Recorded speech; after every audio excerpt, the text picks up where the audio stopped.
대속의 의미, 고린도서 5장 21절. 하나님이 죄를 알지도 못하신 이를 우리를 대신해 죄로 삼으신 것은 우리로 하여금 그 안에서 하나님의 의가 되게 하려 하심이라. 예수 그리스도의 죽음에 대한 현대의 관점은 주께서 우리를 불쌍히 여기셔서 우리 죄를 위해 죽으셨다는 것입니다. 그러나 성경은 그분이 동정심이 아니라 바로 우리와 일치가 되심으로 우리의 죄를 담당하셨다고 봅니다. 곧 주님은 죄가 되신 것입니다. 우리의 죄악은 예수님의 죽음 때문에 사라집니다. 주님의 죽음은 하나님 아버지께 대한 주님의 순종의 결과이지 우리를 향한 동정심의 결과가 아닙니다. 이제 하나님께서 우리를 받으실 수 있는 이유는 우리의 순종이나 헌신 때문이 아니라 오직 예수님의 죽음 때문입니다. 우리는 예수 그리스도께서 하나님 아버지의 사랑을 나타내기 위해 오셨다고 말합니다. 그러나 성경은 주께서 세상의 죄를 지기 위해 오셨다고 말합니다. 하나님의 아버지 되심의 계시는 예수님을 구세주로 믿은 자들에게만 해당됩니다. 예수 그리스도께서는 자신에 대해 절대로 아버지를 보여주는 분으로 말씀하지 않으시고 오히려 걸림돌이라고 말씀하셨습니다. 그러나 제자들에게는 나를 본 자는 아버지를 보았다고 말씀하셨습니다. 성경은 예수님께서 나를 위해 죽으셨으므로 나는 자연스럽게 형벌에서 자유하다고 가르치지 않습니다. 성경에서 가르치는 것은 주님은 모든 사람을 위해 죽으셨다는 것이고 나는 주님의 죽으심과 일치가 됨으로써 죄로부터 자유로울 수 있고 주님 자신의 의를 부여받게 된다는 것입니다. 성경에서 가르치는 대속은 두 가지 뜻이 있습니다.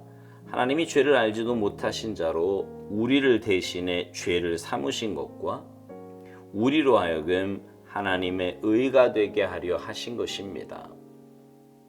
그러나 내가 내 안에 그리스도가 조성되도록 결단하지 않으면 그리스도의 사역의 효력이 내게 나타나지 않습니다.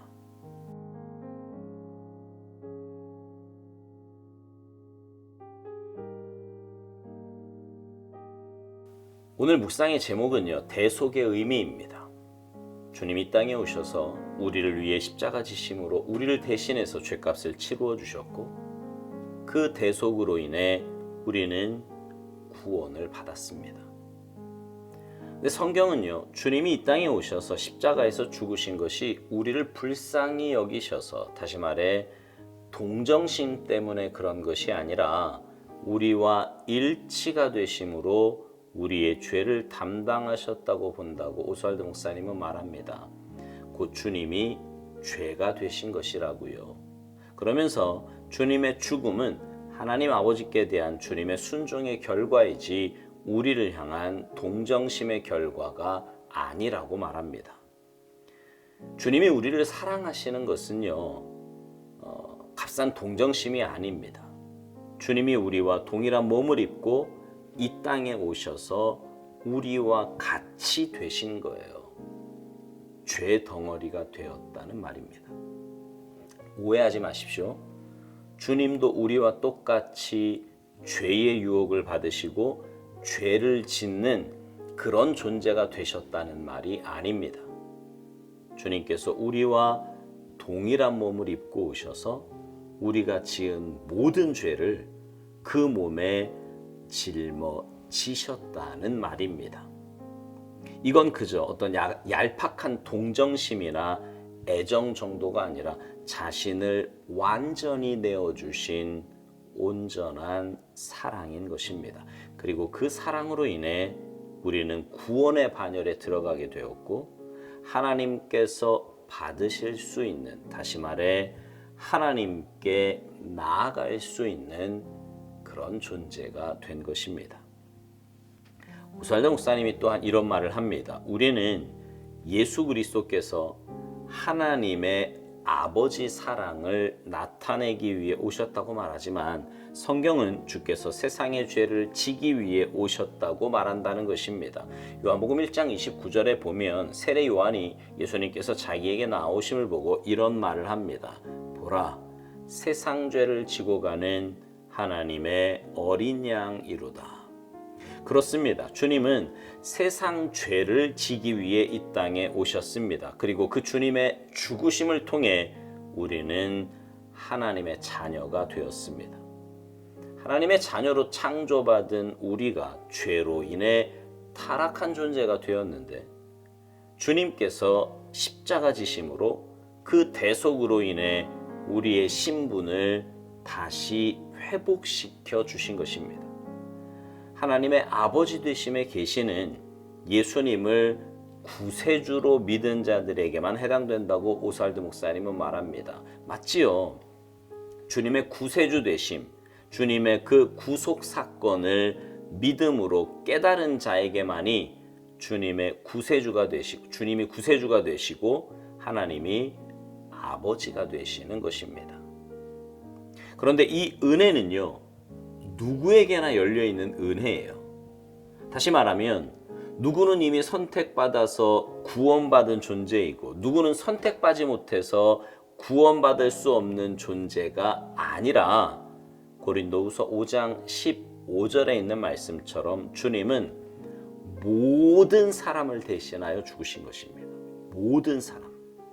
그러니 누구든지 그 대속 사건을 믿음으로 받아들이기만 하면 오살드 목사님 표현대로 주님의 죽으심과 일치가 되기만 하면 죄로부터 자유로울 수 있고 주님 자신의 의를 부여받게 된다는 것입니다. 예수 죽음 내 죽음, 예수 부활 내 부활이 되는 것이지요. 오살드 목사님은 묵상 마지막에서 이런 말을 합니다. 성경에서 가르치는 대속은 두 가지 뜻이 있다는 거예요. 하나님이 죄를 알지도 못하신 자로 우리를 대신해 죄를 삼으신 것과 우리로 하여금 하나님의 의가 되게 하려 하신 것이라는 겁니다. 그렇습니다. 대속은 주님만이 담당하실 수 있는 사역입니다.